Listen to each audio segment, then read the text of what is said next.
ये मस्जिद रहा यहाँ सबील हो रही है।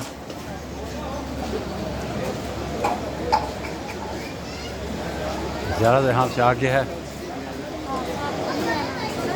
मोमन यहाँ काफ़ी मौजूद हैं। मस्जिद पूरा अंदर से तब्दील हो गया हुआ है।